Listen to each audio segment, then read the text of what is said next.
personaje en el tiempo. Y es nuestro personaje. Entrevistas con María Beatriz Echandía.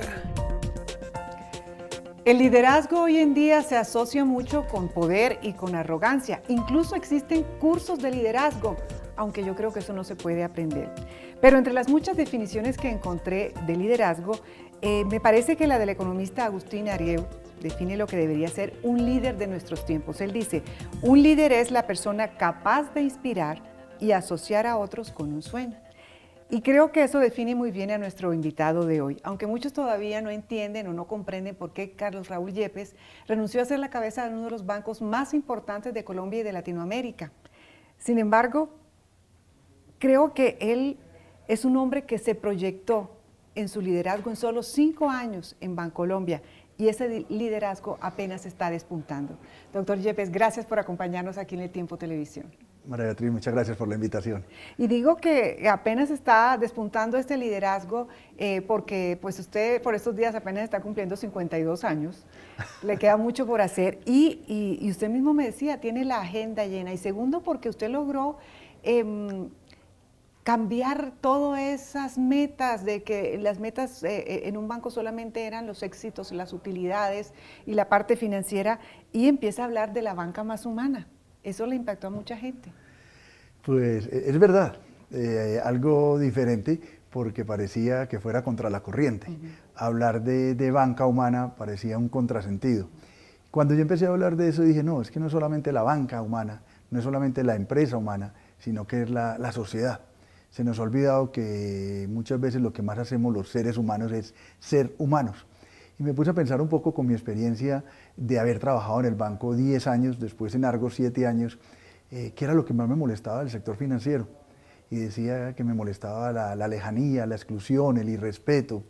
Y aparecieron los atributos del relacionamiento nuestro, calidez, cercanía, respeto, inclusión. ¿Por qué no lo podemos hacer? Y la banca más humana no es nada diferente que construir relaciones de largo plazo basadas en el respeto y la confianza.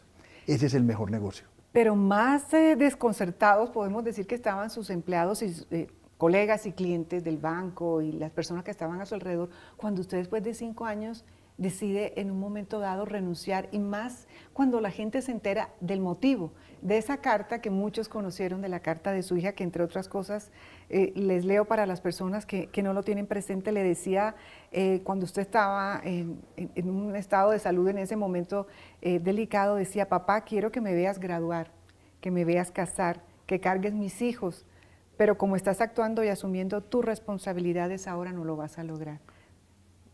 ¿En qué momento recibe esta carta y el impacto que le da en ese momento? A ver, yo desde que empecé en el banco tenía claro que me quería retirar, que no me iba a quedar toda la vida. Me escribí una carta a mí mismo que era mi carta de renuncia. Mi proyecto inicialmente en el banco era de 8 años.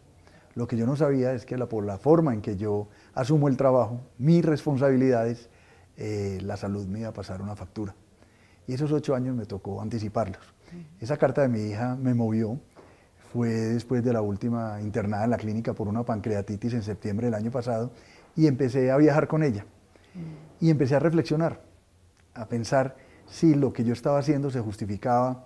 Yo no quería llegar a mi casa, tocar el timbre y sentir que ya mis hijos no me abrían la puerta, porque ya no estaban. Eso me movió y me conmovió, y decidí definitivamente anticipar las cosas. Yo fui feliz absolutamente todos los segundos, los minutos y los días que estuve en Bancolombia y en estas empresas, con el doctor Jorge Londoño, con el doctor José Alberto Piedradita, José Alberto Vélez. Entonces era muy bonito, pero tomo la decisión, la tomamos en familia, no la sabía nadie. De hecho, yo tenía reunión con el doctor David Bojanini un lunes, y ese domingo en la tarde le pedí a mi familia que nos reuníamos. Generalmente lo hacemos con mi mamá y mis hermanos, y les conté que renunciaba. Igual ya me fui a comer donde mis suegros y les conté, y el lunes a las 10 de la mañana ya tenía redactada la carta de renuncia. Invité al equipo directivo. Fue muy sorpresivo, pero creo que era la mejor manera de hacerlo. Fue muy respetuosa, se programó muy bien. Estas organizaciones se activan los protocolos de los reemplazos. Nosotros tenemos un inventario en todos los puestos de quién nos reemplaza, y afortunadamente pues la Junta Directiva tomó la mejor decisión y al banco no le pasó nada. Por el contrario, los tiempos buenos están por venir en manos del nuevo presidente. Así será, no lo dudamos, pero también en manos suyas siguen muchísimos proyectos que usted ya, como dice usted, venía arrastrando, pero parte de ese legado que usted va dejando a su paso es eso, por ejemplo, que hablábamos fuera de micrófonos, y es que para usted participar, colaborar en todas estas causas sociales y causas que son muy suyas, no están atadas a un puesto. Así es. Cuando uno está en una posición de estas empresarial, cree que el rol de uno es económico. Yo creo que eso también va cambiando. El rol de uno también es un rol social, hacemos activismo social. El mejor negocio es una buena pregunta para las empresas. ¿Cuál es mi negocio? ¿Qué es ganar? Y hoy por hoy creo que el mejor negocio es aquel donde el mayor número de personas ganan. Gana la sociedad, ganan los proveedores, ganan los clientes, ganamos como empleados. Entonces eso es muy importante. Para nosotros eso es muy valioso y por eso cambiamos toda nuestra concepción, cambiamos toda nuestra filosofía y seguimos avanzando por esa línea. Bueno, y es que toda esa inspiración y toda esa manera de ser también viene como de ese ambiente familiar, porque usted lo mencionaba ahora, la decisión la toma en familia, la consulta y son ellos los primeros pues, en enterarse, y empezando por su padre, que en paz descanse, que era un hombre que me cuentan que era un hombre muy disciplinado y muy entregado a la familia, pero que los marcó mucho en muchas cosas de su vida. Era músico de profesión, pero era un hombre muy disciplinado, ¿no? Así es, yo creo que eso es bonito. Cuando uno tiene un privilegio en la vida de poder compartir en familia, nosotros éramos papá, mamá y 5 hijos. Mi papá era director del Conservatorio de Música de la Universidad de Antioquia y esa disciplina de él pues, ese nivel de exigencia nos fue transmitido. Yo toda la vida creo que he sido bastante juicioso, sí. Nunca me la creí de ser el presidente. De hecho, la estructura del banco no era piramidal, donde había un presidente y de ahí para abajo vicepresidentes. Era una estructura horizontal, donde el presidente podía estar en cualquier parte. De hecho, era una reglita marcada con 9 cajoncitos, donde yo ni siquiera era el quinto, el del centro, era el tercero. Eso tenía 2 mensajes, que a nosotros nos gustaba más la coordinación que la subordinación y que nuestro trabajo era en equipo. Y desde la casa, por supuesto, que uno aprende muchísimas cosas. Esa forma de ser de mi padre, yo me di cuenta que él había muerto porque me demoré 10 segundos en que mi hermana me dice, mi papá está cansado. Yo dije, imposible. Y yo entro a la habitación, ya él estaba muerto en ese momento, y me di cuenta, es porque mi papá nos dijo, en el vocabulario de ustedes no pueden existir 2 palabras, ni la palabra pereza, ni cansancio. Entonces, por supuesto que siempre hemos sido activos, hiperactivos, y por mi formación, no solamente familiar, sino también desde los jesuitas, pues creo que eso me ha ayudado mucho a tener una especial sensibilidad por lo social. Y es cierto que cuando ustedes estaban en vacaciones, que estaban en el colegio, él no los dejaba dormir hasta tarde y les decía, no, el descanso es cambiar de actividad, no es echarse a dormir. Eso es verdad. No solamente nos decía eso, sino que la primera cosa que podíamos hacer en vacaciones era el plan de trabajo para vacaciones. Entonces mi mamá sufría mucho porque decía, estos muchachitos están levantados desde las 6 de la mañana porque al papá les exige que tengan un plan de trabajo para vacaciones, que combinaba cosas muy bonitas porque no solamente era que teníamos que leer un libro, que teníamos que jugar fútbol, hacer reporte, sino que también teníamos que tener otro tipo de actividades. Por supuesto que todo eso es un proceso de formación y al final pues uno lo que hace es valorar ese pasado, agradecer desde la familia, desde su colegio, desde sus compañeros de universidad, que uno es el resultado de esas relaciones. Yo he sido afortunado. Afortunado porque lo ha vivido en su ambiente familiar, pero yo pienso que, como lo decía al principio, el liderazgo no se aprende. Yo pienso que en un curso eso es difícil de aprender, no hay unas pautas pues, que puedan hacer a un líder. Y me cuentan que usted desde muy jovencito era líder porque desde los 12 años ya estaba en comités deportivos e interactuaba con gente mucho mayor. Yo creo que es de las 2 cosas realmente. De todas maneras hay temas innatos, pero también uno va puliendo, va mejorando la curva de la experiencia. Cuando uno se preocupa todos los días por aprender, pues yo creo que enriquece un estilo de liderazgo. Y yo me levantaba así, yo todos los días hago algo que hacen los jesuitas que se llama el examen general. Yo no me acuesto sin, realmente se vuelve como una oración, acordarme de qué hice en el día. Qué cosas buenas hice, qué otras no estuvieron tan bien, cómo traté a las personas, qué dejé de hacer. Entonces se vuelve todos los días un proceso de enriquecimiento personal. Y por supuesto lo de ser líder, yo creo que uno puede ser gerente o líder, o las dos cosas, uno gerencia activos y lidera personas. Cuando uno tiene claro que uno está al frente de una posición, cualquiera de ella sea, pues uno no dice, no, el líder no soy yo, el líder es lo que hacemos. Y realmente fue lo que nos propusimos. Hablar de la banca más humana al principio no era fácil en una organización bancaria. Yo sabía que iba a ser el primer crucificado si las cosas no salían, pero también tenía claro que yo tenía una etapa de resistencia con la gente, una de resignación y al final una de convicción. Y creo que lo logramos. ¿Usted cree que eso se logró, tanto para sus empleados, para la gente de la organización, como para el público, para los clientes? Yo creo que sí, porque es que no es normal que una entidad financiera, que un banco como Bancolombia, sea la empresa privada, la empresa pública con mayor reputación en el país, que sea la empresa más deseada para trabajar, que sea la de mayor responsabilidad, que sea la de mayor transparencia, que sea donde los jóvenes quieren tener su primera experiencia laboral. Una de las evidencias más bonitas me ocurrió a finales del año pasado, cuando el vicepresidente de Gestión de lo Humano, porque así lo llamamos despacio, que desde el nombre se sepa qué hacemos, me dijo que habían hecho una encuesta de satisfacción en el trabajo y el 98.7% de los funcionarios de Bancolombia decían que estaban felices en la organización, pero además comprometidos con la banca más humana. Yo creo que es una buena evidencia de que lo logramos. Eso habla muy bien, y ese es el mensaje que un poco pienso que hay que aprovechar de personajes como usted, doctor Yepes. En este momento tenemos que hacer una pausa, pero cuando regresemos vamos a seguir hablando con usted, no solamente de todos esos planes que vienen, sino si en esos planes están incluidos el fútbol y el vallenato, y ya hablaremos de por qué. Ya regresamos. Nuestro personaje en el tiempo, y es nuestro personaje. Entrevistas con María Beatriz Echandía. Nuestro personaje en el tiempo, y es nuestro personaje. Entrevistas con María Beatriz Echandía. Y seguimos en esta charla con el doctor Carlos Raúl Yepes, expresidente del Banco Bancolombia, y hoy en día dedicado a toda esa parte social que a usted le gusta. Nos comentaba que recién estaba llegando a esta entrevista de reunirse, entre otras cosas, con los directivos de la Selección Colombia, porque están haciendo un trabajo especial. ¿De qué se trata? Cuéntenos un poco. Sí, eso es verdad. Yo creo que lo que hice fue cambiar de actividad. Yo decía que parte de haber renunciado llamaba mucho la atención, un tipo con ese salario, con ese poder, y cómo se hacía a un lado. Yo creo que uno tiene que tener claras las cosas en la vida. Creo que era oportuno, el banco estaba en su mejor momento, y llegar a hacer otras actividades, pues muy interesantes. Yo no quería que a mí me pasaran del escritorio para la mecedora. Yo no, porque es que uno... No renunció para jubilarse. No, para nada, eso está muy lejos. Además me toca seguir cotizando al seguro por muchos años más, sí. Pero yo creo que al final es muy bonito la escogencia que hice. Yo quisiera devolverle a esta sociedad los privilegios que he tenido, trabajar en las cosas sociales, como dice el Papa Francisco, ir a las fronteras, allá donde están los invisibles, cómo los hace uno visibles.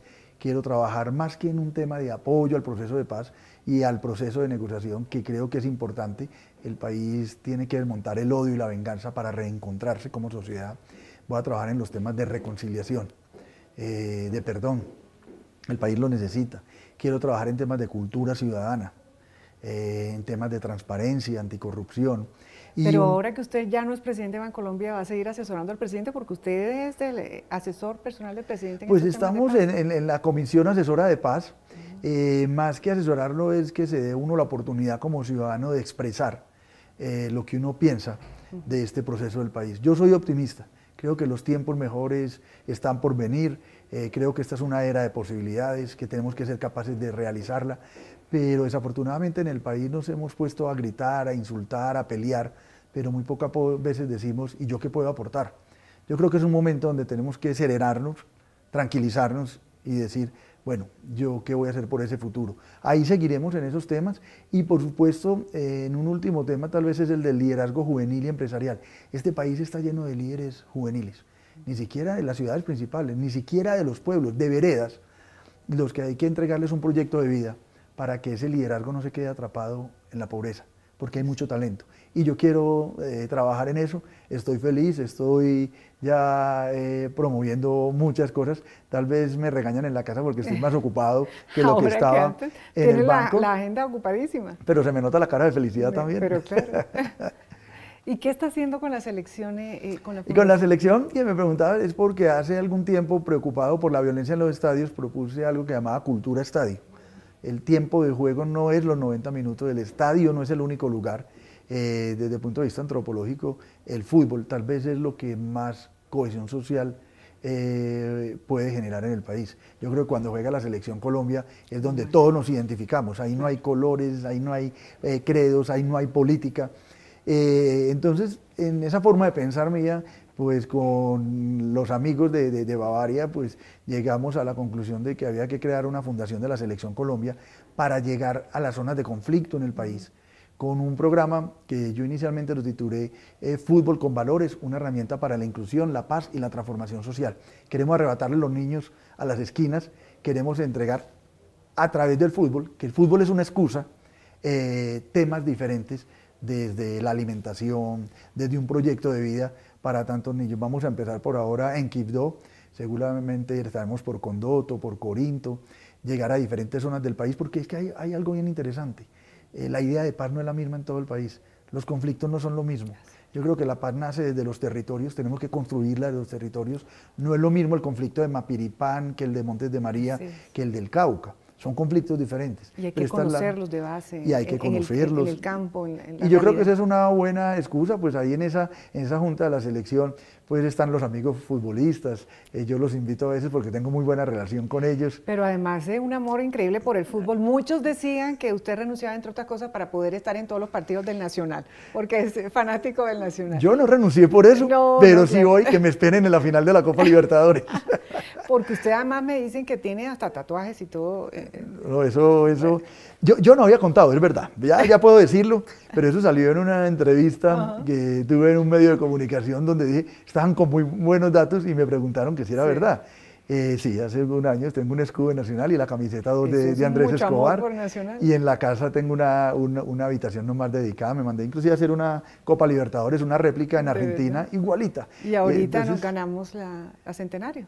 Pues hay que ganar mucho, yo espero que Colombia le vaya muy bien en la Copa América. Yo creo. Vienen muchos triunfos para el fútbol nacional y por eso es tan importante como vincular todo lo que tiene que ver con el fútbol. Pero también usted es fanático de la música, pues lo hereda de su padre, por supuesto, pero ¿a usted le gusta la salsa y el vallenato? Pues sí, yo creo que es una forma de expresión. En general a mí me gusta toda clase de música, para diferentes momentos. Sí. Pero a veces por ahí cuando salgo, no soy el que mejor canto, no sé tocar instrumentos, pero paso muy bueno. Pero, Entonces, se canta sus vallenatos. Sí, por ahí hay cosas, cuando había cosas del banco en la fiesta, siempre me subían a la tarima y las mismas 2 o 3 que me sé bien, siempre echaba el cuento. ¿Cuál canta? ¿Cuál le gusta cantar? Me gusta mucho Obsesión de las Estrellas Vallenatas, me gusta muchísimo, pues por supuesto muchas de Diomedes, todo el vallenato viejo me fascina, Carlos Vives, los cantantes nuevos y me gusta mucho salsa.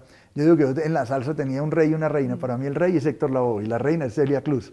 Cuando murió Celia Cruz, mis hijos estaban inclusive muy chiquitos, me acuerdo que preocupadísimos porque la mamá me dijo, ¿cómo le vamos a contar al papá que murió Celia Cruz? Entre otras porque Celia Cruz murió el mismo día que yo me casé, un 16 de julio, que es el Día de la Virgen del Carmen. Entonces me ha gustado mucho el tema de la salsa porque son historias de vida. Son muy bonitas y cuando estoy solo en la casa, me creo el mejor cantante. ¿Y se pone a cantar? Sí, claro. Sí. Pero qué maravilla.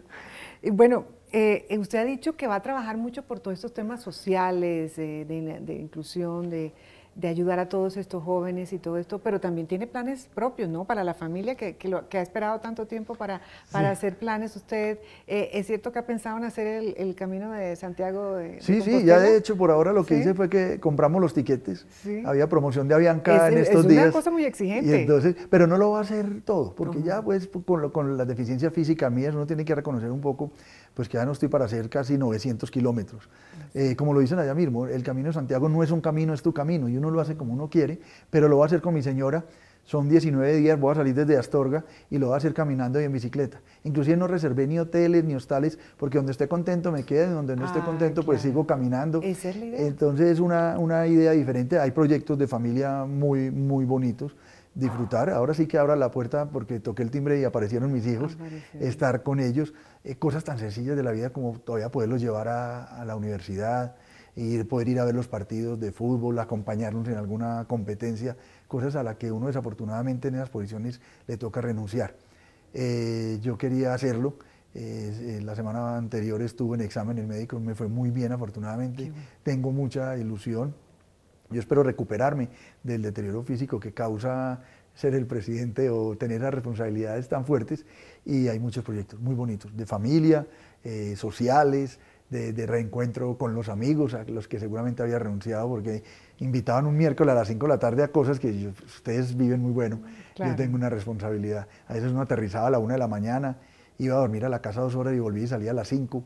Yo creo que ya son etapas, buenas etapas, bien recorridas, y ahora otras también.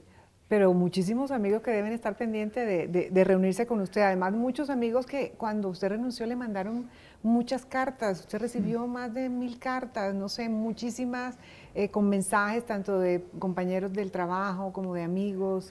Le hicieron muchas despedidas. Usted hizo como un tour de despedidas, ¿no? A mí me da mucha pena eso. De hecho, en la despedida de los vicepresidentes les dije que les daba un consejo al nuevo presidente, era que no renunciara con un mes de anticipación, sino con 8 días, porque lo que hacía era estresar la organización. Al final lo que encuentro son expresiones de cariño.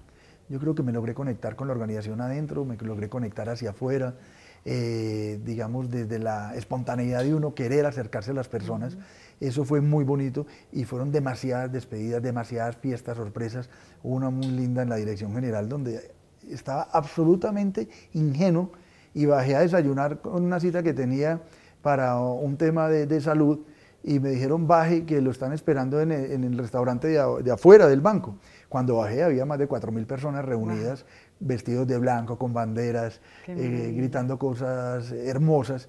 Recibí efectivamente muchísimas cartas, eso no tiene precio. Ahí las tengo guardadas, armando un álbum bien grande, muchos álbumes seguro, para cuando me pueda sentar en una mecedora a disfrutarlo. Yo creo que eso es lo que más vale la pena. Al final creo que logramos generar un propósito común, inspirar a las personas y decirles: aquí no hay jerarquías, aquí todos tenemos el mismo cargo, el cargo de mejorarle la vida a las personas, y eso lo entendieron. Pues una persona tan joven que ya tiene tantas anécdotas y tantas cosas por contar, que ya ha vivido y las que va a vivir, y por eso tal vez ya le han propuesto hacer libro, ¿no? ¿Cómo va ese proyecto? Sí, muy bien. ¿Verdad? Muy bien. De hecho, en estos días ya firmo el contrato. Hubo algunas solicitudes de algunas editoriales, pero la voy a hacer con Random House Mondadori. Es un proyecto bonito, donde vamos a contar un poco esa concepción humanista de la gestión empresarial, donde al final lo que creemos es que no hablamos solo de utilidades, sino de lo útil. Aquí no se trata de ver cómo se reparten las utilidades, sino cómo se obtienen, el por qué. Sí, nos va muy bien, pero ¿por qué nos va bien? Porque, volviendo al símil de fútbol, porque contratamos buenos jugadores, porque nos preparamos, porque estamos en buenos entrenamientos, porque entramos al camerino, porque tenemos una estrategia, salimos a la cancha, y en la cancha pasa lo que pasa en el mundo empresarial. A veces hay alegrías, a veces hay tristezas, se sufre, pasa de todo, y se obtienen buenos resultados. Los resultados, a partir del humanismo, creo que tienen que ser superiores, y eso lo logramos demostrar. Bueno, usted ha demostrado lo que muchos dicen, y es que en esto la ética es más importante que los éxitos empresariales, definitivamente. Pero usted, que es tan optimista y que todavía sigue conectado, ¿usted ve con optimismo el futuro y la situación económica del país en este momento tan difícil que estamos viviendo por el contexto internacional, pero también por nuestras particularidades, ¿no? Tal vez, María Beatriz, empezaría con una frase que no sé si es correcta, si es precisa, pero fue de Churchill: si no soy optimista, ¿qué otra opción tengo? Yo creo que hay que ser optimistas. En el país hay mucho talento. Desafortunadamente, a veces vemos que nos debilitamos en solvencia moral, pero eso no nos puede entristecer. Yo creo que hay que juntar esfuerzos, hay que generar proyectos comunes, tenemos que ponernos de acuerdo sobre lo fundamental. Al fin y al cabo, lo que estamos escogiendo es el nuevo modelo de sociedad, y uno no puede ser ajeno ni indiferente a esas cosas. Este es un país que podemos nosotros construir muy bien hacia adelante si queremos, si nos ponemos de acuerdo en eso. A mí me da mucho pesar que estemos tan polarizados, tan radicalizados, pero creo que esta guerra hay que pararla. Ha habido demasiado sufrimiento, esta es una guerra donde ha habido demasiada injusticia, demasiada inequidad, y yo creo que como sociedad, como nación, como vínculos de sangre y de historia común, este es el momento para cambiar. No creo que pueda haber un momento cercano donde nosotros, digamos, no fuimos capaces de llegar a un acuerdo. Acuerdos va a haber, pero hay que luchar entre todos porque sean los mejores acuerdos posibles. Hay que hacer un alto en el camino.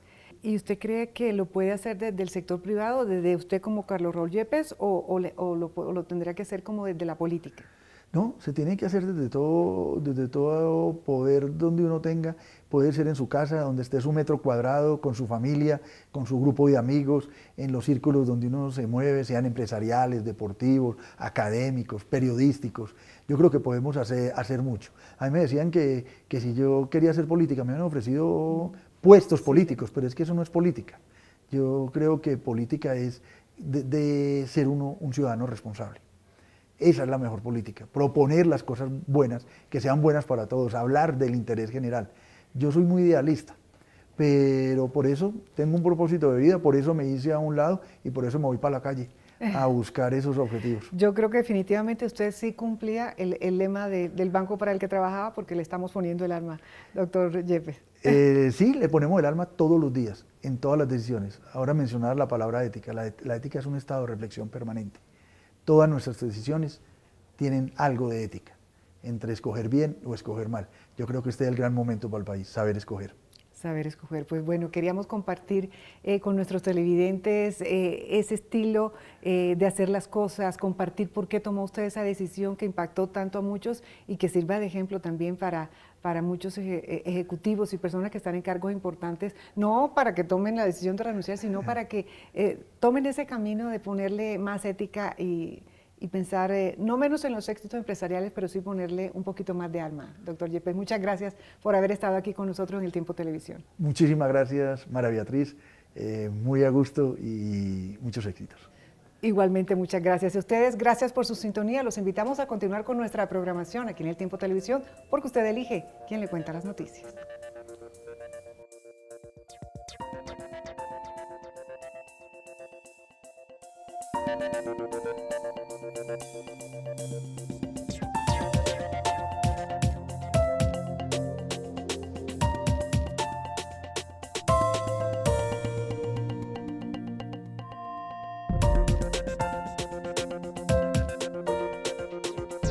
Nuestro personaje en el tiempo, y es nuestro personaje. Entrevistas con María Beatriz Echandía.